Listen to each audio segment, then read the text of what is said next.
akka kiristaanummaattis uumamaa waan hin jirreef rakkina guddaatu jira. Obboloonni keenya warri Pirootestaantii jedhamanii yaamamanii soomiin barbaachisaa miti. Waaqayyo nuu xoomeera. Akkasumatti kennaa isaatiin waan nu fayyiseef soomuun nurraan barbaachisoo kan jedhamutu jira. Itti fufuudhaan immoo kuni aadaa booda irratti hafedha, aadaa irra darbedha kan jedhanis jiru. Old fashioned. Warri kaan immoo nuti jaarraa 21 irra jirra. Akkamitti waa'ee midhaanii Waaqayyo namni akka xoomu otoo barbaada ta'e maaliif midhaan uume? Dhaggeeffachaa jirtu? Kun immoo beelladarraa bineensarraa adda kan taanu xoomiitiin. Akkaataa bataksaana barsiisummaa bataksaanaa keenya keessatti namni tokko hin xoomu taanaan saadha jecha, waraabessadha jecha, booyyeedha jecha akkuma barsiisaan keenya sila kaasanii. Kanaaf soomiin baay'ee barbaachisaa kan ta'e jireenya keessatti isa bakka guddaa kan qabu ta'uusaa akka hubattaniif. Egaa akkuma beekamu soomii jechuun inni fuulduraa hundumtuu addunyaan kan beeku midhaanirraa lagachuudha. Soomiin lagachuudha. Dhiisuu lagachuu jechuudha. Itti fufuudhaan akkaataa bataksaana keenyatti garuu soomii karaa karaa sadiis ilaaluu dandeenya. Inni tokkoffaan akkuma isiniin jedha kana midhaan warra beelladarraa argamu foon, hanqaaquu, aannan warra kana xoomuudha. Inni tokkoffaa hiikni isaa inni tokkoffaa jecha.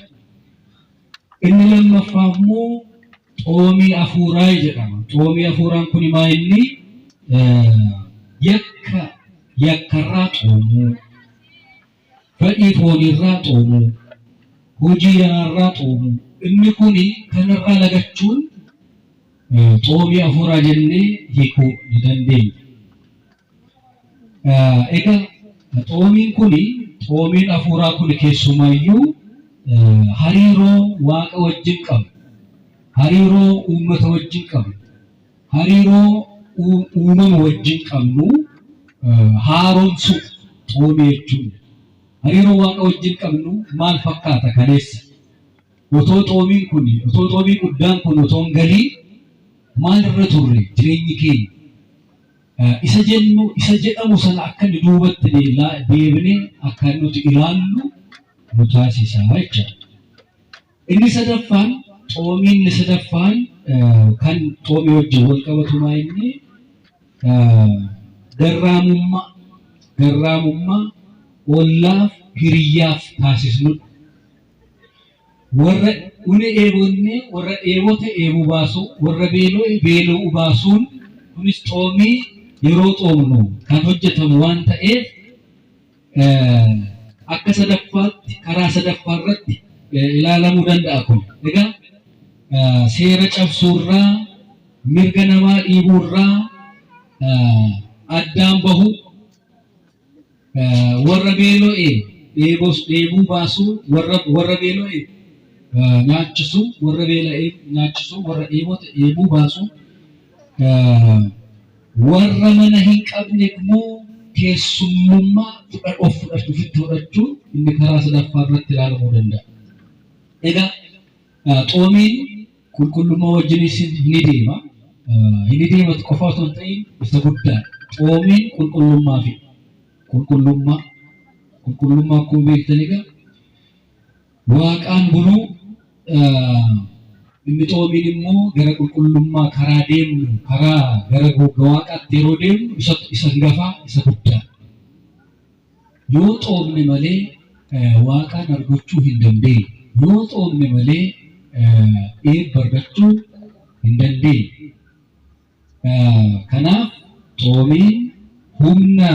dhiifamaaf gaabbii kan kennuudha. Humna guddaa qaba. Dhiifama akka goonu, gaabbii akka gallu kan nu taasisu, foon keenya fedhii foonii ajjeesee lubbuuf kan akka isheen bitamtu taasisu xoomii. Na dhaggeeffachaa jirtu? Yeeshi. Waaqayyo si na dhaggeeffatu. Yeroo xoomnu maal gochuu qabna? Yaada keenyaaf filosoofii falaasama keenyaan xoomuu hin qabnu. Nam tokko traditionii maal?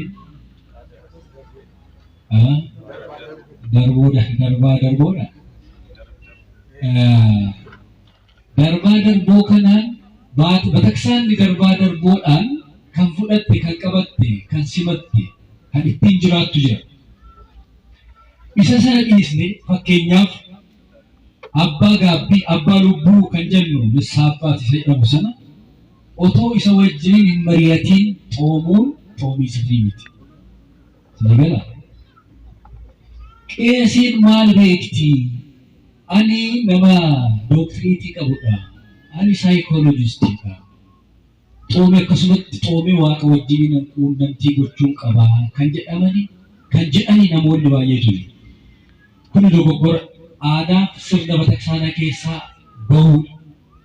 Gowwummaas miti garuu gorsa jaarsaa dhaga'uun, gorsa qeesii dhaga'uun, gorsa lubaa dhagahanii xoomuun bu'aa guddaa akka kennu sinitti nu barbaadeetan. Kanaaf dhagaa Zadaagin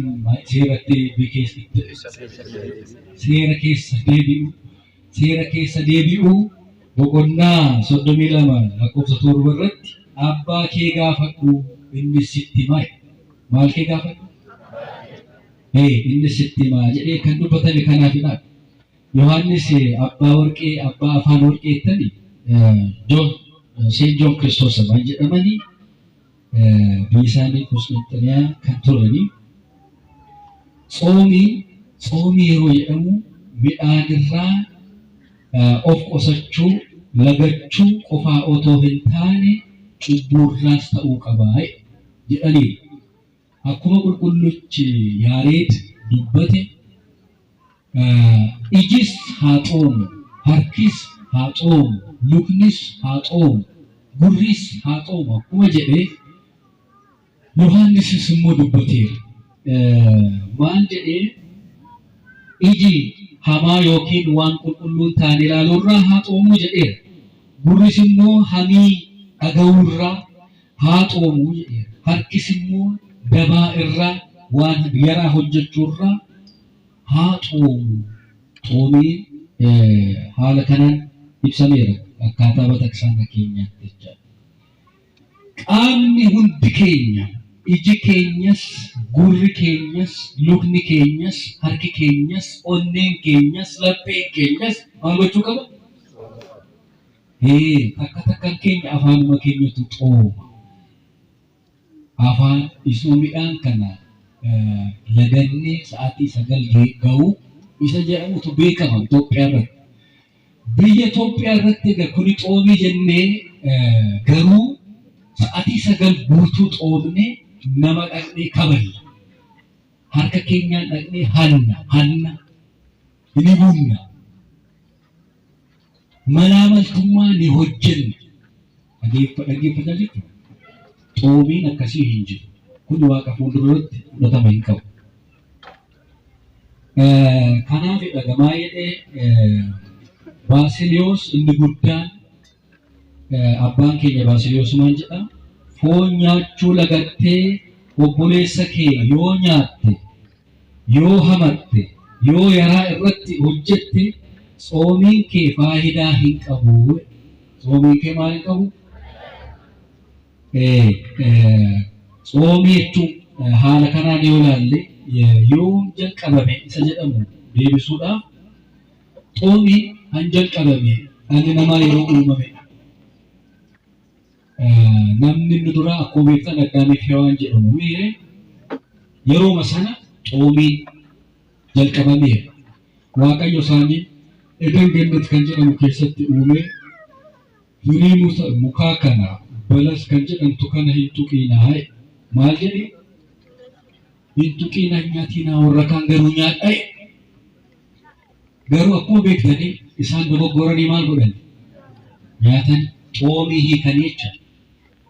Xoomii hiikanii. Xoomiin jalqabni isaa hojii gaarii yookiin immoo naamusa irratti kan hundaa'edha. Isas guddaa miti. Garuu naamusa Waaqayyo xoomii kan hundeesse jannata keessatti seera bahuu miti. Seera uumamaa boqonnaa 2 lakkoofsa 17 irratti yeroo duraaf xoomii kana jannata keessatti hundeesse. Mukti beekumsaa fi beekumsa gaarii yaraa barsiistu jirti. Ishee irraa hin nyaatinaa. Yoo nyaattan ni duutu jedhee Waaqayyo isaanitti akeekkachiiseera. Egaa Addaamii fi Hewaan yeroo kufan sanatti jechaadha ajaja cabsanii Waaqarraa addaan bahan. Ajaja maalii cabsan? Ajaja Waaqayyo innis maayinni? Xoomii. Maayinni? Xoomii hiikanii Waaqayyoon addaan bahaniiru. Kun egaa xoomiin hammam akkam barbaachisaa akka ta'e uun wajjin akkam akka uumame akka laalluuf barbaadeetan. Kanaaf inni duraa xoomiin inni duraa kana nyaatinaa waan foonii wajjin wal qabatudha jecha. Isa afuuraa jenne akkuma jirutti yoo ta'e jecha. Kanaaf hin nyaatinaa jechuun isaa egaa maaliif hin nyaatinaa jedhee Waaqayyo Addaamiif Hewaaniin miidhuuf jedheetidha. Isaan rakkisuuf jedheeti hin nyaatinaa jedhee moo bu'aa qaba yoo jenne bu'aa waan qabuuf. Bu'aan kunis akkuma silas dubbachuu yaaletti naamusa akka barataniif, akka Waaqaaf bitamaniif, akka ajajamu moo hin ajajaman, of abboomu moo hin abboomaman. Milikkita inni Waaqa isaan uumama ta'uusaa kan mul'istudha. Miti yeroo isheen firii waanis balaseen jedhamtu. Kana godhanii hafuuraan guddatanii Waaqa wajjiniitiif akka jiraatan Waaqayyo kana isaan ajajee ture. Ajajni Waaqayyo ajaju hundumaa yeroo hundumaa namaaf jireenya. Waaqayyo uluuf jireenya nu ajajee. Dhalli namaa immoo garuu ufuu isaaf hawwu du'uudha. Waan hin beekneef jecha. Egaa kakuu moofaa keessattis kakuu haaraa isa jedhamu keessatti yookiin kakuu duraa isa guddaa isa jedhamu keessatti yoo ilaalles muuxannoon haaluma tokkoon itti fufee. Yeroo duraaf ingidiis xoomiin hiikuun akkuma isaaniin eegalame hubanneerra. Kun immoo yakka guddaa akka ta'es ilaalleera. Isa xoomee kufee abaaramee barbadaa'ee biyyarra lafa kanarratti darbatame kana kan deebisee ol isa gashammoo Addaam yeroo kufu, Addaam yeroo booji'amummaa isaarraa deebisee akka inni teessoo isaa gara fuulduraatti gara turetti deebise immoo Waaqayyo keenya Addaam isa lammaffaa. Eenyumni maqaan isaa? Uummanni dhageessani eenyu maqaan isaa? Yesuus hin beektu? Warra pheenxee jettu osoo hin ta'in nuti Gooftaa keenya, Fayyisaa keenya, Waaqa keenya, Uumaa keenya, Yesuus Kiristoos inni isatu deebise lammaffaa ol jecha. Gara teessoo isaatti, gara biyya isaa isa duriitti. Inni kun xoomii hiikeeti barbadaa'e. Gooftaan keenya immoo inni amma nuti keessa jiru xoomii maal jedhama? Xoomii gooftaati miti. Eenyutu xoome kan xoomii kana? Gooftaan xoomii akka nuti xoomnu nu taasise. Inni kan xoomu yakka godhatee hadhisa hir'ina qabaatee miti. Uluuf jedhee xoome akkuma sila jettan sana. Akkuma barsiisaan keenya dura nutti himanii jaalalaaf jedhee unuun bakka duratti bakka dhabne irraa nu deebisuuf xoomii kana xoomee xoomii akka barbaachisaa ta'e kanarraa hubachuu dandeenya jechuu barbaade. Kanaaf xoomii filannoo miti dirqama. Xoomiin maal miti? Yoo barbaanne kan xoomu yoo fedhuu baanne immoo kan dhiisnu miti. Xoomiin dirqama yaa ijoollee Waaqayyo. Xoomiin jireenya wajjiniitiin du'aaf jiraachuu dhiisuu wajjin wal qabatu kan wal qabatu. Yoo xoomtan jiraatu yoo xoomuu baatan ni duutu. Gabaabumatti jechuu barbaadeeta. Baasiliyoos inni guddaan akkuma si jedhetti waan xoomiin hiikne jannata keessaa ari'amanii waan xoomi Addaamiif Hewaan waan xoomii hiikaniif jannatarraa ari'amanii. Kanaafuu nuti immoo galuudhaaf xoomuu qabna jedhanii abbootiin illee akka haala kanaatti dubbataniiru. Egaa Musee illee kaasuu dandeenya, Eeliyaasis kaasuu dandeenya. Guyyaa 40 gooftaan keenya isa guyyaa 40 xoome kana warra Musee faatu xoome dursee inni kennaan ajajaan seera baasaan isa otoo ta'e illee booda immoo warri kaanii liqa nabiyaat Musee kan jennu Museen guyyaa 40 xoomee seera waaqarraa ajaja fudhatee ajaja Waaqayyoo fudhatee Waaqa wajjinis dubbatee Waaqnis isa wajjin dubbatee Waaqas ilaalee yoo xoomtani Waaqayyo isinii mul'ata. Yoo xoomtan maal ta'a? Waaqa wajjin odeessitu. Waaqayyo isinitti odeessa. Waaqayyo icciitii isinii kennaa jecha. Akkuma Eeliyaas xoomee rooba samiin akka rooba kana hin kennine akkuma taasise. Qidduus Phexrosis immoo xoomee akkuma Waaqayyoon dubbate akka Waaqa wajjin dubbate namoonni xoomanii icciitii guddaan mul'ateeraa fi nabiyyuu Daani'elis yoo ilaalle kitaaba irratti seenaa adda addaatu jira. Xoomanii icciitii guddaa kan argatanii jechuudha. Kaayyoon xoomii baay'eedha. Garuu abbootii keenyaaf carraa kenneen boodatti itti deebi'a. Kaayyoon xoomii maadha? Namni yoo xoome bu'aa maal argata? Isa jedhamu ittiin deebi'a. Galatoomaa basitti. Abbaa keenya luba Dassaaleny Waggaarii kolleejjii Hafuuraa Sillaaseetti dipaartimentii tokko liid godhu Waaqayyo eebba isaanii baay'isee akka irraa baran waan godheef galanni haa galu jechaa abbaa keenyas bara tajaajila isaanii dheeressee kanaa ol kana caalaa kan tajaajilaniif isaan haa eebbisu sagalee isaa dhageessisu. Waaqayyo sagalee isaa haa dhageessisu yeroo horii tajaajila isaanii illee nuuf haa dheeressu. Egaa waa'ee xoomanaa kana amma warri Faranjiitis akka abbaan keenya jedhamu osoo hin taane xoomamuu qaba jetti reefu bira geesse. Mana amantaa Ortodoksii Tawaahidoo bara 2014 dura xoomina akka barbaachisu isa duras bara 5,500 gaafa nan uumame jalqabee xoomina akka ture abbaan keenya nutti himanii akkasiin wal dhaggeeffachaa jirra jechuudha. Ammallee Waaqayyo lapheen waa kenna. Egaa amma mogaa fi lammaffaan luba waqaadhaaf ture luba waqaan mucaan qaba ana maana dadhabsiistanii ijoollee geechi kanneerra kana booda manni kiristaanaa kun keessanii mee nu dadhabsinaa jedhaniiti daaqon Taamiraat Alamaas naa erganii daaqonii wanni gaafadhu ammoo gooftaan keenya Yesuus Kiristoos hojii hafuuraa biyya kanatti hojjechuudhaaf gaafa dhufe hojiin inni jalqaba hojjeteetu gara nama fayyisuu isa dhumaatti yookaan immoo gara lubbuusaa fi foonsaa namaaf kennuutti galee soomiidhaan.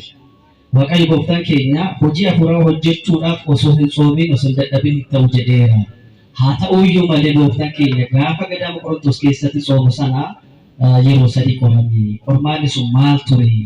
Ijoolleen Ortodoksii Tawaahidoo maal irraa baranna jedheet daaqon gaafannaa jechuudha.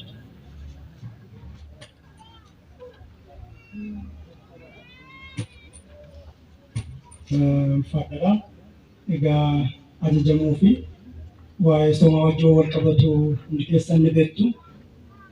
Ta'es garuu waluma yaadachiisuudhaaf waan ta'u waan lamaan tokko waliin dubbachuun barbaachisaadha. Waaqayyo hundi keenya nu barsiisu. Gaarii.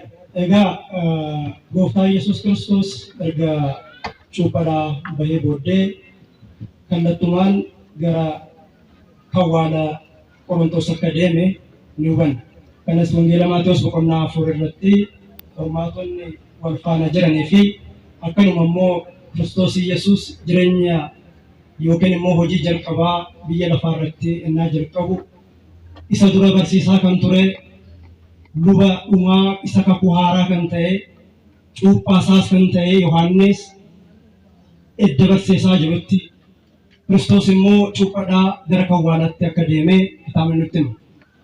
Egaa wangeela Maatewos kan irratti Maatewos akkuma lafa nuu kaa'ee Gooftaa Yesuus Kiristoos halkanii 40 fi guyyaa 40 erga soomee booddee qormaanni gara isaa akka dhufe hubanna. Egaa wanta kanarraa maal barannaa? Qormaatonni sadeen Gooftaa Yesuus Kiristoosin qunname maalidhaa kan jedhu gabaabinaan ilaaluudhaa fi qormaanni Kiristoos Yesuusin jalqabaa yookiin immoo qortuurraa gara Kiristoos Yesuusitti qormaan dhufe qormaata sadiidha. Inni duraa dhimma nyaachuuti. Inni lammaffaa kabaja. Inni sadaffaan immoo qabeenya wajjii fi yookiin immoo waaqessuu wajjin kan wal laallatu ture. Egaa qormaatonni sadeen kun deebii kan argatanii fi akkanuma immoo namni kamiyyuu qormaata kanarraa adda kan ta'e kan qoramu hin jiru. Qormaatota sadeen kanaafiyyuu immoo Gooftaa Yesuus Kiristoos deebii keessa deebii hin qabne deebisee akka ture kitaabni ifatti nu barreessa. Egaa erga soomni dhumee booddee qoraattii fi dadhabbii baay'ee keessa erga darbamee booddee eeguu fi beelli baay'een erga darbee booddee guyyaa 40 erga taree booddee qormaanni dhufa. Agartanii qormaanni kan dhufu dadhabbii booddee, ifaajjii booddee, gaarummaatti qabamuu booddee, kennuu booddee, soomuu booddee, sagaduu booddee, kadhannaa booddee. Sana dura garuu lafumaa ka'ee qormaanni dhufa. Al tokko tokko qormaata qoramuun jireenya hafuuraaf ibsituu dhadhee namni itti deemuu mala. Akkasumatti Gooftaa Yesuus kan nu barsiise gara soomaa deema. Qortuun garuu lafuma inni jirtutti dhufte. Amma jireenya keenya keessatti qormaatatti hin deemnu. Akka qoramnuuf foon keenya qormaataaf dabarsinee hin laannu. Ta'es garuu gaafa qormaanni dhufu immoo maal deebisuu akka qabnu Waaqayyo dursee nutti hima. Jalqaba irratti seexanni gara Kiristoos dhufee Yesuusin akkas jedheen. Ani beeleera, atis beelofteerta. Dhagaa kana maal godhi? Daabboo godhi. Amma daabboo namatti gaafiin keenya nyaachuu dhuguu barbaadna miti. Kun qormaata jalqabaati. Tokkoon keenya kan qoramu gaafiin namoota baay'eedha. Dhimma amantiittis, amantii jijjiirrachuuttis, dhimma jireenya gama kaanittis jalqabni namni ittiin qoramu dhimma nyaachuu fi dhuguuti. Sobaa kun laata? Nyaachuu baannaan rakkina. Nyaachuu dhiisuu jechuun maal jechuudha? Akka ganama ciree dhiisanii laaqana nyaachuu miti. Beela'uu jechuun osoo nyaachuu fedhanuu barbaadanii akka dhabuuti. Innis immoo baay'ee ulfaata. Beeloftanii beektanii? Beeloftanii beektu? Erga beeloftanii guyyaa 40 halkan 40 erga soomtanii booddee Kiristoos Yesuus gonkuma nama gonkuma waaqadha. Kanaaf amala namaa qaba. Namni guyyaa 40 halkan 40 erga soomee booddee hafuuti. Guyyaa tokko osoo hin nyaatiin erga oolee booddee maal barbaada? Nyaata barbaadami. Kanaaf iddoo sanitti nyaanni isa qoru. Fakkeenyaaf Yaaqoobii fi Esaawun ni beektu. Dadhabee bu'aa tolchee ittiin eege. Esaawu obboleessaa waan beela'eef ittoo kanarraa naaf kennee jedheen. Battaluma sanatti yeroo itti hangafummaasaa, yeroo itti ayyaana isaa itti fudhatu amma ta'uu kan baree obboleessaa Yaaqoob atoo maallaa kennitaa jedheen. Ani maaliin qabaa jedheen. Inni deebisee waan qabdu ni jira. Innis hangafummaa keetti dabarsii naa laadhuu jedheen. Esaawu battala sana baay'ee kolfee jedhe. Erga kolfee booddee fudhadhuuti. Kanaaf ittoo misiraanaa kennii kun beelami. Beelli hangafummaa nama dhabsiisa. Beelli jireenya nama dhabsiisa. Beelli kabaja nama dhabsiisa. Beelli ulfina nama dhabsiisa. Beelli eebba nama dhabsiisa. Beelli dhaala nama dhabsiisa. beelli iddoodhaa hin buqqisa. Isaan maal ta'e hangafummaa isaa buqqa'e. Har'a nyaataan namni kiristaanummaa isaarraa buqqa'a. Namni kabaja isaatirraa buqqa'a. Namni mootummaa samii irratti abdii qaburraa karaa nyaataa buqqa'a. Kun dhugaa miti. Karaa nyaataa namoonni jireenya irraa buqqa'u. Gooftaa Yesuus immoo maal jedheen? Deemii ittiin jedheen. Namni nyaataa fi dhugaatii qofaan hin jiraatu jecha Waaqayyoon malee. Kanaaf jecha Waaqayyoo fudhachuudhaan beela rakkina gaaffii daabboo dhufu karaa jecha Waaqayyoon deebisuu akka dandeenyu Gooftaa Yesuus nu barsiisa. Kun qormaata duraati. Qormaanni lammataa immoo Kiristoos Yesuusin seexanni inni qoru suni gara tulluu mana kiristaanaatti fudhatee jedha. Egaa abbootii mana kiristaanaa kan jedhan Gooftaa Yesuus Kiristoos humna seexanaatiin dhiibamee kan waalaa bahee gara mana kiristaanaa fiixa yookaan qarqara mana kiristaanaa irra dhaabbate jechuu osoo hin taane seexanaaf akka fakkaatu yookaan immoo isaaf akka goometti akka seexanaaf fakkaatuuf Waaqayyo akka fedha isaa ta'ee fi yookiin immoo Gooftaa Yesuus Kiristoos akka fedha seexanaa ta'ee fi jedhu qortuu sanitti tole. Sana booddee erga achirra kaa'ee booddee seexanni gaaffii biraa gaafata. Ergamoonni Waaqayyoo yoo kufte yoo asirraa buute miila kee akka hin cabne si eegutii. Kanaaf fiixee kanarraa qarqara kanarraa gara lafaatti gad utaalii gad of darbadhu jedheen. Waaqayyo Gooftaa keenya qoranii kuni deebii inni Gooftaa Yesuus Kiristoos. An tokko qormaanni akkana ni jira. Jireenya keenya keessatti qormaata kanaatu dhufa. Kanaaf nutis Waaqayyo nutissa Waaqayyo na eega Waaqayyo nyaachisaa kooti dhugaadha Waaqayyo na nyaachisaa keenya Waaqayyo tikee kooti dhugaadha Waaqayyo tikeedha Waaqayyo gargaaraa kooti dhugaadha Waaqayyo gargaaraa keenya Waaqayyo balaa fi dararrii daabiloos dhufu hundaafuu Waaqayyo deebii qaba. Ta'es garuu nuti immoo qormaatatti dabarsinee of hin laanne of eeguun nutti akka jiru kan hubachiisudha. Kanaaf Waaqayyoon maal godhin? Waaqayyoon hin qorinii jedhee. Kun immoo deebiidhumaati. Waaqayyoon qoruun qabu. Waaqayyoon qoruun qabu. Waan tokko deebii mataa keenyaa deebisuu barbaada. Fakkeenyaaf wanta kana akka nu gargaaruu fi jireenya Abrahaam abbaa keenya fi haadha keenya Saaraa nu hubadha. Waaqayyo akkas jedhe Abrahaamiin. Abrahaam sanyii kee akka cirracha lafaa akka urjii samii maal godhe? Nan baay'isaa jedheen. Kana booddee guyyaan bubbule. Afaan Waaqaatii dubbiin kuni abdiin kuni baheera. Ta'es garuu Abrahaam ilmoo osoo argateen barri isaa akkamatti akka gaaddidduu barri koo darbuutti jira jedhe Abrahaam. Barri isaa akkumatti deemaa ture. Ilmoo malee deemaa ture. Saaraanis akkasuma. Dhuma irratti Saaraan waan tokko godhe. Afaan Waaqayyoo, dubbiin Waaqayyoo, abdiin Waaqayyoo akkasiif ta'u dhalli kee akka cirracha bishaanii akkasuma immoo akka urjii samii akka baay'atuuf gara Aggaar seenii jettee maal gochuudhaaf? Waaqayyoon gargaaruudhaaf. Al tokko Waaqayyoon gargaaramee afaan Waaqayyoo akkatti waan ta'eef akkana hongodhe Waaqayyo wanta dubbata sana akka raawwatu nan raawwadha jennee yaadna hin ta'u. Kanaaf Waaqayyo bubbulee dhufe. Isaaqeen kenne. Garuu Abrahaam gara Aggaar seenuunsaa qormaata mana sana keessatti dadhabbii fi dhukkubbii mataa Saaraadhaafis ta'e. Abrahaamis waan ittiin kabajamu, sanyiin isaas waan ittiin waamamu ta'uu hin dandeenye. Kanaaf furmaata mataa keenyaa fiduun qabu. Furmaata mataa keenyaa akka hin finne maal Waaqayyoon hin qorin jedha. Waaqayyoon qoruun barbaachisu. Sadaffaa ammas seexanni tulluu guddaatti gaara mul'ataa ta'etti wal fudhatee jedha. Qabeenya biyya lafaa eenyutu agarsiisa? Gooftaa Yesuus agarsiisa. Siqee biyya lafaa, kabaja biyya lafaa, ulfina mootota biyya lafaa eenyutu agarsiisa? Kiristoositti agarsiisa. Ati ufti yoofnaa sagaddee yoona waaqessitee sagaduu jechuun waaqessuu jechuudha. Ati Waaqayyoodhaa jiraatadhaa bara baraaf ulfinni kabajni siifii jechuudha. Waaqayyoon amanu sagaduu jechuun jedha. Kanaaf kana siin kennaa naaf sagadee jedha. Amma bara kana ulfina biyya lafaaf, siqee biyya lafaaf, kabaja biyya lafaaf, mootummaa biyya lafaaf, aangummaa biyya lafaaf namni amantii isaa jijjiiru. Kanaaf gaafa morma isaatirra mallattoon fannoo Gooftaa Yesuus Kiristoos mormatti gaafa baatu aangoon biyya lafaa hin laatamuuf, ulfinni biyya lafaa hin argatu. Ibsuun keenya kan nu gaggeessu jireenyi keenya Kiristoositti gaafa jennu biyya lafaa wajjin araarama dhabnaa jechuudha. Gooftaa Yesuus immoo warreen akkanaatiin akkas jedhaa jedha. Deebiin ammummaatti maal ture? Deebiiwwan garaa garaa ture. Amma sichi Waaqayyo maal godhe? Seexanaan ifate. Maal jedhameeraati? Waaqayyo gooftaa kee qofaaf sagadi jedhameera. Waaqayyo gooftaa kee qofa amani jedheera. Kana booddee seexanaan sobbii jedheen. Seexannis sana booddee fuullee isaatti hin argamne jedhe. Inni dhumaa wanta sin dhibu. Erga qormaanni kun darbe booddee ergamoonni samii dhufanii gooftaa Yesuus Kiristoosin tajaajiluu jalqabanii. Qormaata booddee maal argattu? Ergamtoonni samii dhufanii sin gargaaru.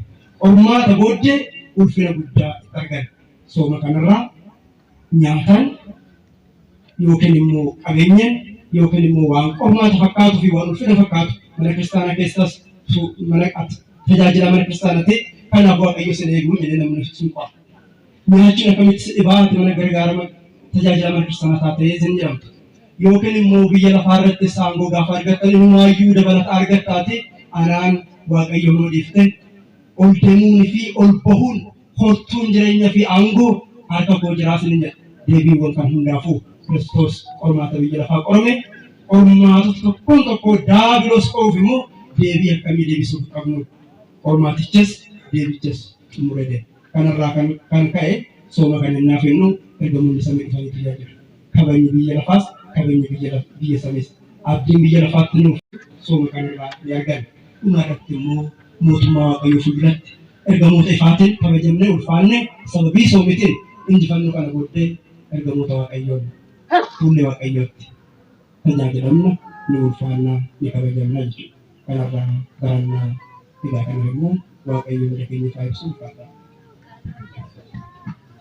Obboleessa keenya Daaqon Taammiraa sagalee jireenya isaa dhageessisuu mootummaa isaa dhaalchisu.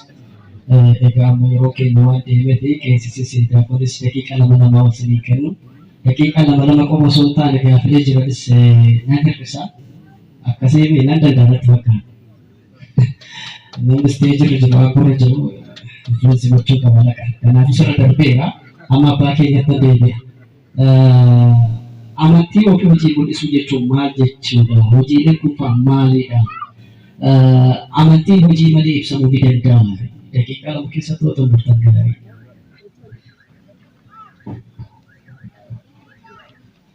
Galatooma namoota maduraayyuu finne waa'ee matoomiyyuu dubbanneehu haa ta'u raga barra kam eeyyama keessanimi isinitu dadhabe kanaafidha.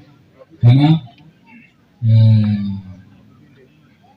amantii maal jettee gaafichi amantii hojii ala ibsuu dandeenyaadha. Amantiin hojii ala ibsamuu danda'a isa jedhamu hin danda'amudha. Gabaabuma isaatti hojii ala amantiin hojii ala hojii gaarii ala amantiin hin jiru. Akkuma Yaaqoob nutti meecha boqonnaa 2:14 kaanee yeroo dubbisannu Abrahaam amaneeti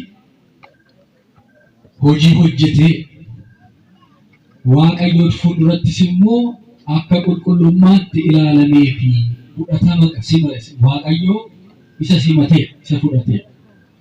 Egaa Abrahaam kan qulqullaa'e qulqulluu kan ta'e nama Waaqaa kan ta'e hojiif amantiitiin wal qabsiisee miti. Ati maaliif gowwoomtaa? Maaf gowwaa taata? Amantiif hojiin gaariin addaan baasanii akkamiin ilaalamuu danda'a? Jedheeti kitaabni nutti ibsa. Namni yoo amantu ta'e hojii gaarii hojjettu hin hattan. Yoo amantu ta'e nama akka namni nyaatu namni beela'e akka nyaatu taasistu. Akkuma Abrahaam karaa wal qaxxaamuraa irratti mana isaa ijaaree warra bahu warra galu warra deemu hundumaa keessummaa fudhatee keessumsiisee kan obaasu kan nyaachisu obaasuu kan beela'e obaasuu kan beela'e nyaachisu kan dheebote immoo obaasuudha. Maal hojii gaarii jechuun? Hojii gaarii yeroo jennu hojii gaarii jechuun waan gaarii hojjechuu baasu waan qajeelaa kan ta'e hojjechuudha. Hojii gaarii yeroo hojii jennee dubbannu jecha. Isa sana immoo yoo amantii qabaattani malee hojjechuu hin dandeessan. Hojjechuu hin dandeenye. Kanaaf dhagaa abbootiin hundumtuu amantii isaanii hojiidhaan ibsaniif.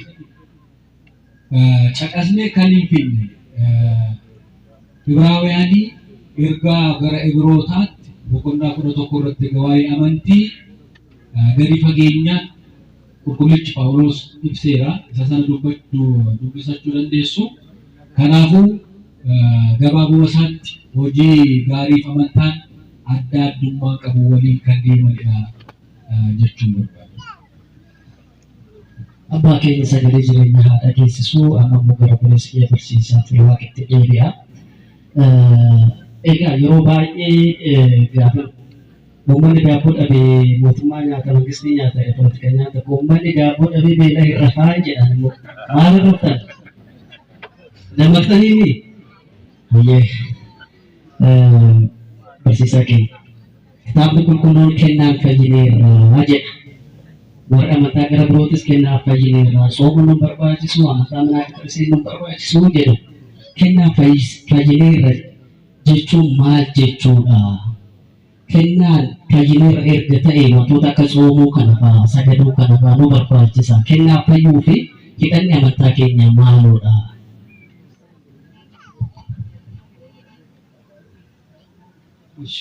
Maqaa Abbaa, kan Ilmaa, kan Hafuura Qulqulluu, Waaqa tokko. Ameen.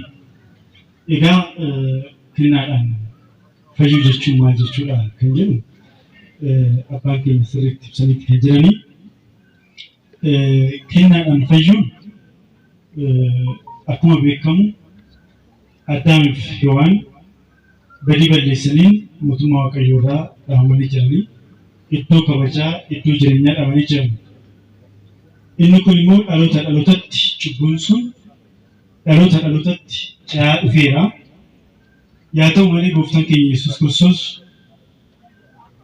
samiiwwan irraa bu'ee cubbuu darbaa dhufe sanarraa bilisa nu baasee jira. Nu fayyisee jira.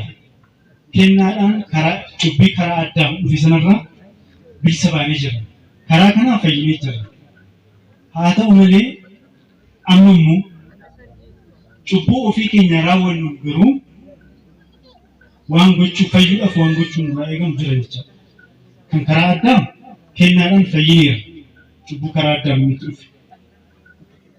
Amma immoo cubbuu fayyina booda ofii keenyaaf kan karaa Addaam nurraa dhumeera. Amma kana booda garuu kan itti gaafamu cubbuu Addaam utuu hin taane cubbuu ofii keenyaaf hojjennuudha. Isa kana immoo maal goone cubbuu kanarraa baraaramna? An jedhu tokko amantaan hojii aniifaa. Yaaqoob maal jedhee ergaa Yaaqoob boqonnaa 2 lakkoofsa 26 gubbaarratti amantaan hojiidhaan ala ta'e kan du'e jedha. Yookaan namni tokko yoo hafuurri keessa bahe namni sun du'aadha. Amantaanis yoo hojii hin qabaanne du'aadha amantaa hin jedhamu. Kanaaf amantaan ammallee Waaqayyo gammachiisuu hin danda'amu. Amantaan ammallee fayyuunis hin danda'amu. Kennaa qofaan hin fayyinatu ta'e hojiin biraan hin barbaachisu ta'e gooftaan keenya Yesuus Kiristoos wangeela Maatiyos boqonnaa 25 lakkoofsa 37 gubbaarratti gaafa firdiidhaaf dhufu gaafii akkas jedhu nu gaafata. Ani beela'ee na nyaachisanii jirtu, dheebodhee na obaasanii jirtu jedheetu gaafata. Kana jechuun maal jechuudha? Ani kan jedhu warra nu gadi jiran hiyyeeyyiidhaaf nyaachisuu, obaasuu, isa kana gochuun Waaqaaf akka kennuuti. Jaruu gaafataniira yaa Waaqayyo yoomsi agarree ati beeloftee si nyaachisuu dhiisi, si obaasuu dhiisni jedhanii gaafatu. Inni immoo yeroo sana warra beela'aniif, warra dheebotaniif, isinii gadi kan ta'aniif yoo nyaachisanii obaastan akka ana nyaachisaniiti jedhee deebisaaf jedha.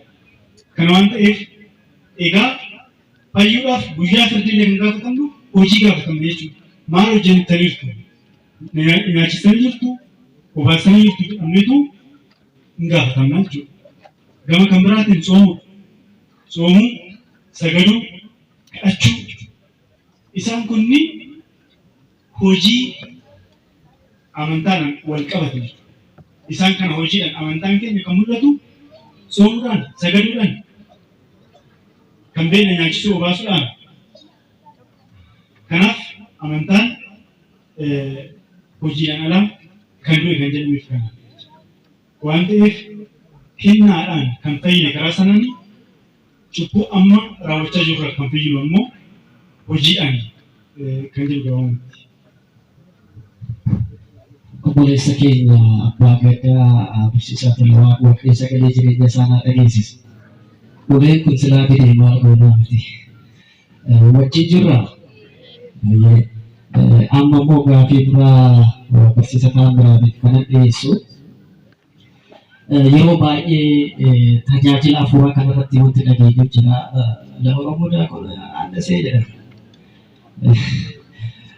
Ijoolleen teenya mootas kanatti galaa jirti.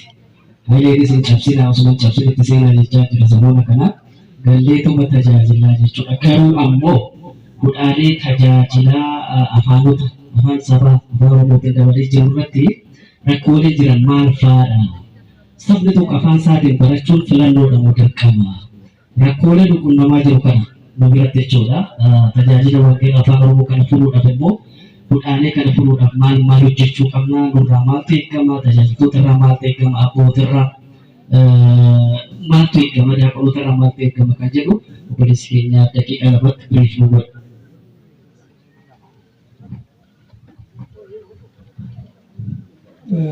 Galatoomaadha.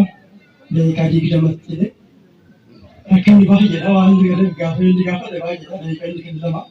Kanaafuu ta'u jechuudha daqiiqaa 20 goona. Waaqayyo nama gargaaru. Hojii dubaboota boqonnaa lama irratti guyyaa 50ffaa irratti Hafuurri Waaqayyoo mana cufaa tokko keessa akka arraba guddaa ta'ee tokkoon dubaboota irratti ni bu'e. Isaanis immoo afaan haaraadhaan dubbachuu jalqabanii tokkoon isaaniifis qooqni 71 kenname.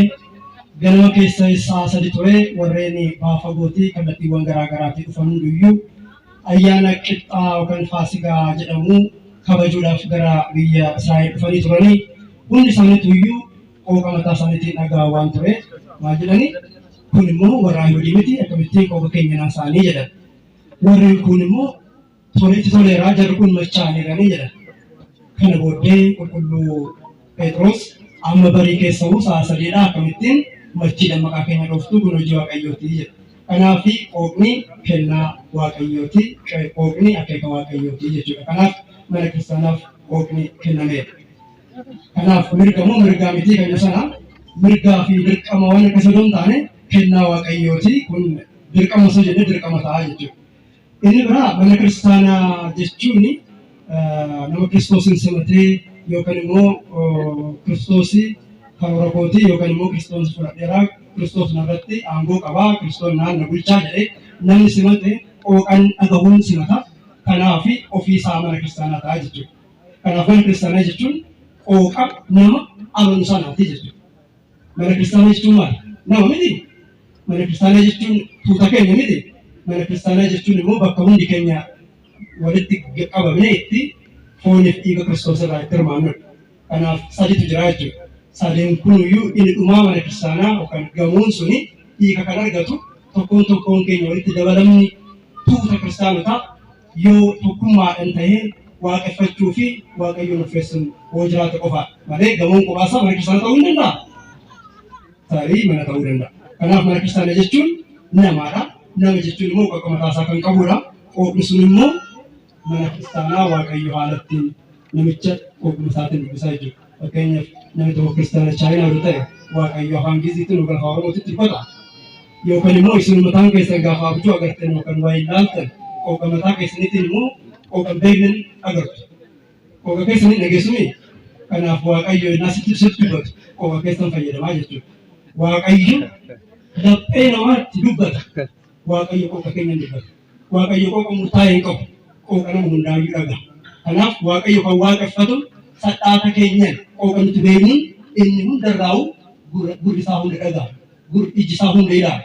Kanaaf hunda simataa, hundaaf gaariidha, hunda ni hoogganaa, hundas ni gaggeessaa, hundas ni simataa, hundaaf immoo deebii gahaa kenna. Kanaaf qooqni kana fakkaata.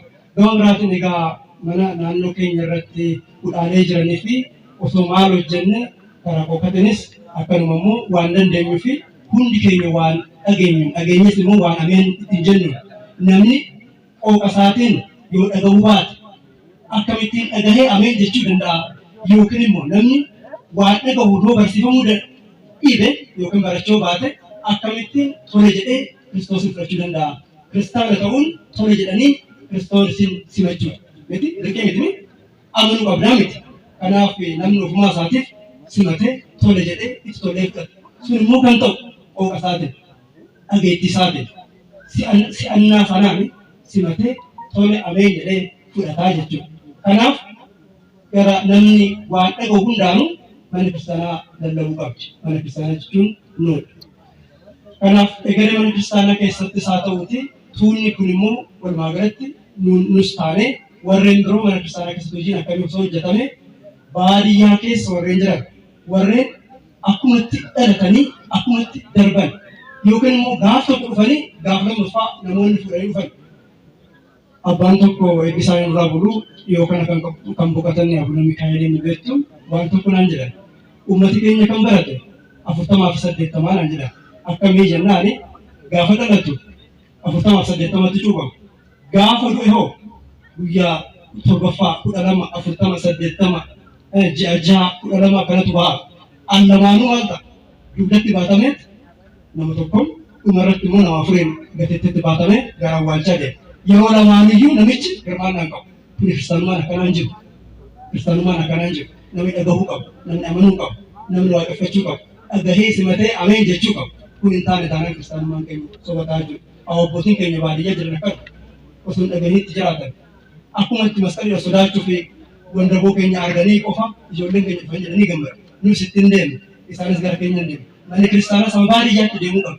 Kanaaf dargaggoonni immoo qindaa'uu fi tokkummaadhaan barachuudhaan diyaaqonoonni baay'een, luboonni baay'een, abbootiin phaaphaasonni baay'een akka bahan gahee keenya bahachuu qabu. Nuti biyya lafaa irratti akka jiraannee akka dabarran. Kanaaf umriin namaa immoo 70 baay'ee 80 jedhama. Biyya lafaa irratti maal gochuu dandeenya? Duuka boodun 12 ta'anii dhufanii addunyaa guutuu kiristaanummaa hin guutan. Nuti immoo amma beeka namni asii kun mataan isaa baay'ee. Kanaaf gahee keenya yoo taphanne wal dhagahuu noo jiraate, tokkummaa noo jiraate, luucca'uu noo jiraate egeree mana kiristaanaa keessatti gahee keenya bahachuu ni danda'a. Namni hundi namni dhibbi tokko kallattii 100tti kan deemu ta'e garuu dhuunfaa isaa ta'a. Kanaaf hundiyyuu kiiloomeetira tokkollee osoo hin deemin dadhabee buufatee ammammaatti dhama'eeraa, buheeraa, ba'eeraa kana booda warri giraammaa fudhatanii jedha. Osoo waan deemin namni hojii baay'isa. Kiiloomeetira baay'ee osoo hin deemin achumatti dadhabee ittuma san ta'a. Miti hin dadhabdanii bakka tokko ijaajjitanii humni baheeraa jechuudha. Humna hiika hin qabnetu bahe. Beekumsi baheeraa, beekumsa hiika hin qabnetu bahe. Beekumsa nama jijjiirratu bahe. Kanaaf beekumsi mataan isaa immoo furtuu akka ta'u nuun dhagnatti simannee nutti galee hubannee nuuf hubatamee namoota biraaf barsiisuu dandeenya. Al tokko bishaan ujummoo keessa deemu beektan bishaan ujummoo keessa darbu ujummoon gaafa tokkollee bishaanicha dhuguu hin beeku. Al tokko tajaajilli keenya akkas ta'a jedhanii jenna. Hubannee itti jiraannee dabalu. Kun immoo rakkina tokko. Warreen tajaajilanis luboonnis diyaaqonoonnis warreen gara biraas jireenya jiraachuun immoo furmaata guddaa. Mana kiristaanaatti amma dhiyaatan Kiristillaasee na barannu barsiisan tokko amma mana kiristaanaatti dhiyaatan Kiristoos irraa fagaachuun akka jiraannaa jedha. Mana kiristaanaa keessa namni deemu hundi Kiristoos dhiyaate jechuu miti. Yihuudaan 12 keessaa Kiristoos fudhatu ture garuu Kiristoos irraa kan fagaatu ture. Phexrosis gaabbiidhaan itti deebi'e malee 12 keessaa si biraan hafu jedhee booddee immoo kan hafe ture. Deemaasis booddee duuka bu'aa qulqulluu Phaawulosin hordofee booddee Phaawulos maal jedhe? Deemaas addunyaa seenaa jaalatee na biraa hafeeraati. Biraan hafe addunyaan seenaa ni jirti.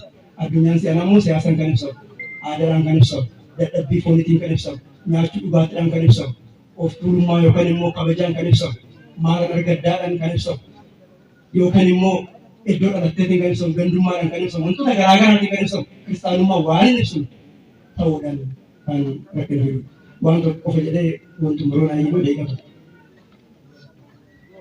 Museen beektu miti. Museen masaraa mootii keessatti guddate. Akkuma amantii isaatiin ilma Fara'oon ta'ee argamuu ni jibba. Kanaaf guyyaa tokko gadi bahee saba isaa ilaaluu jalqabe. Ibroota ilaalu. Garbummaadhaan jiraatu. Xuubii ba'a. Dafqaan jiraatu. Nyaata fedhanillee nyaachuu hin danda'an. Waaqessuu hin danda'an. Dhoksaatti jiraatu. Gadi qabamuudhaan rakkina baay'ee keessa jiraatan. Inni arguu gaafsanii inni arguu Ibraahiim tokkoo fi namni Ayuubiin tokkoo fi namni Gibsi tokko innaa waloon arge. Argeetoo sabi kun miidhamuu qabu jedhee namicha Gibsi sana ajjeesee ashawaa keessa awwaale. Guyyaa lammataa immoo gosumti isaa kan ta'an Ibroon lama innaa waloon isaa hin arge. Isin immoo maaliif wal qabduu jedhan. Isin immoo inni sun nuratti simuu dee akka Gibsaawii al darbe ajjeesisan nunis hojjetu barbaade jedhanii yeroo sana Museen baay'ee rifate anoomsiniifin waanan loonatti fakkaate isinoo dabarsina laattaniiftu dubbiin kun masaraa mootii biras ga'eera Raamsis dhagaheera du'a kooti jedheetoo gara gammoojjiitti fedhe waggaa 40 Museen barate kitaabni maal jedha hoolonni baay'een hoolaa tokkoon hoogganamaa turan booda hoolaa sun gara namatti jijjiiramee jedha Museen waggaa 40 erga maatii horatee hoolata tiksee baay'ee baratee booddee nama ta'ee Gibsitti deeme nama ta'ee hoolota baay'ee san hoogganuu danda'a. Nama gaafa taane mana kiristaanaa bilisa baasuu dandeenya. Nama gaafa taane ofii keenya bilisa baasuu dandeenya. Namni ofii isaa bilisa hin baane nama kamiyyuu bilisa baasuu hin danda'u. Hidhaa seexanaarraa waan jiruuf garbummaa jiraan namoota bilisa baasuu hin danda'u. Ofuma mataa isaa bilisa hin baane waan ta'eef. Kanaaf barachuun waggaa 40 barachuun ni barbaachisa. Museen waggaa 40 bara dullummaa isaa Raamsis isa Fara'oon namichaaf mataa isaa ni kadhatu ture. Waaqayyo immoo isa gargaara ture. Dubbiin bilisa nama hin baasu. Akkuma itti yaaduu qofa bilisa nama hin baasu. Bilisa naasin hin jedhu bilisa waan biraa akka yaadu. Amma namni jecha Kiristoos yaada Kiristoos kaayyoo Waaqayyo irratti qabu abdii Waaqayyo mootummaa isaa akka dhaalluuf nuuf kakate sana argachuu dhabuun garaagarummaatti darbatamuu dhufa jechuudha. Sana barre yoo ta'e saantima keessa dhumaa hanga kaffaltutti iddoo sana namni si baasu hin jiru jedhameera. Kanaaf mana kiristaanaa keessatti dhiiga isaa hin bitamne gatii isaa dhiiga isaa hubannee jiraachuudhaaf barachuun gara mana kiristaanaatti dhiyaachuun mana kiristaanaatti dhiyaachuu qofa osoo hin taane immoo gara Kiristoositti dhiyaachuun hoolaa ta'uurraa immoo gara namaatti jijjiiramuun baay'ee barbaachisaadha. Kanaaf tokkummaan ni barbaachisa, wal dhagahuun ni barbaachisa, barachuunis ni barbaachisa. Kanuma waan dhaqee adeemamaati waan ta'e yeroo biraatti deebina ulfaadha. Daawwattoota keenya kun sagantaa marii abboota waliin isiniif qophaa'edha. Sagantaa kana kan qopheessu waldaa Fayyisaa Addunyaati fi gamtaa tajaajiltootaati. Sagantaa keenya waan wajjin hordofaa jirtaniif isin galateeffata. Yoo naa heeyyamtaniif daqiiqaa 2 kennaaf isaan 22 sinuu fayyadamu. Daqiiqaa 2 irratti qofa abbaan keenya teewwajii kana keessas baay'ee turanii baay'ee dadhabanii ijoollee kunoo amma mana kiristaanaa keessaan baanu ni Oromoo Ortodoksiidha. Oromummaa fi Ortodoksummaa keenya nuuf oksijiinidha. Isa malee jiraan jechaa jiru. Warri biraa immoo dhiibbaan karaa garaagaraa nutti dhufaa jira. Kiristaanummaa dhaloota dhufutti ceesisuudhaaf, Ortodoksummaa dhaloota dhufutti ceesisuudhaaf maal hojjechuu qabna kan jedhu daqiiqaa 5 qofaan kenneef. Daqiiqaa 5 itti fayyadamu.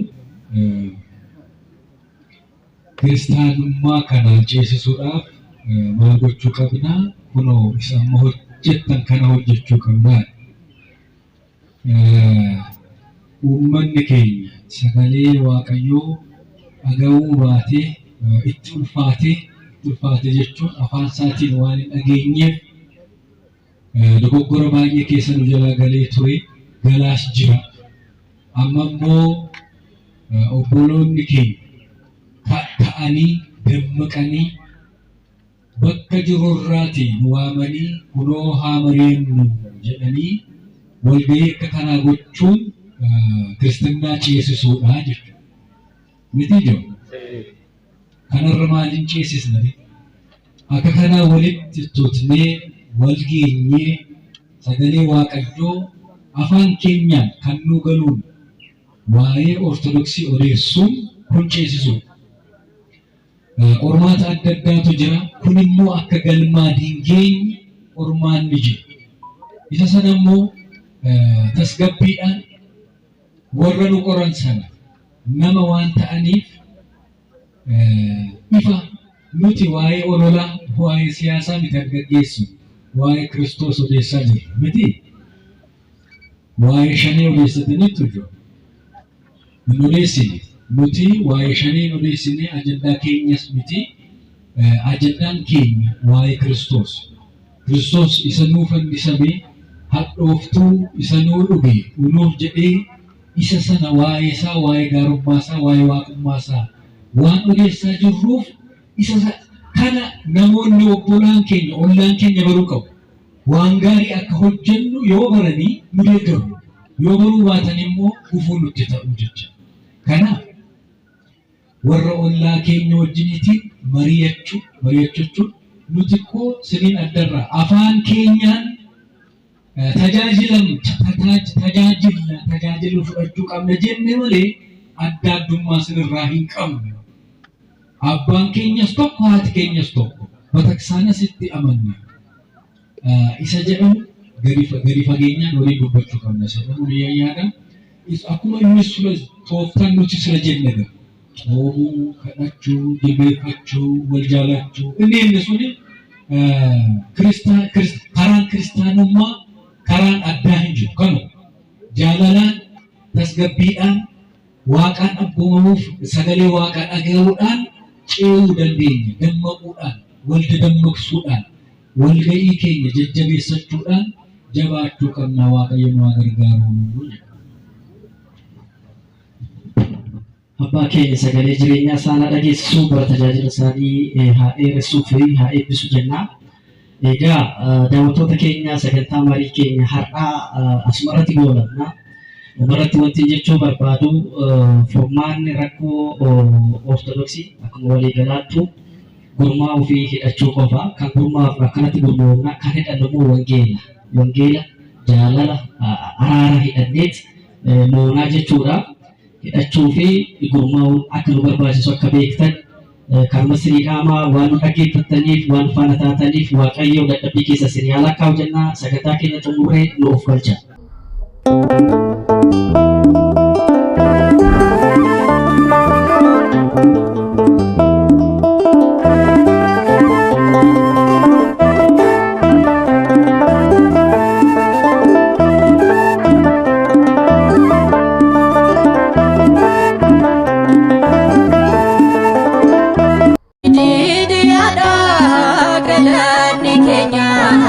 Ulfina isaatiif kaanee hundi keenya Waaqa jiraatu hundaa dabarsee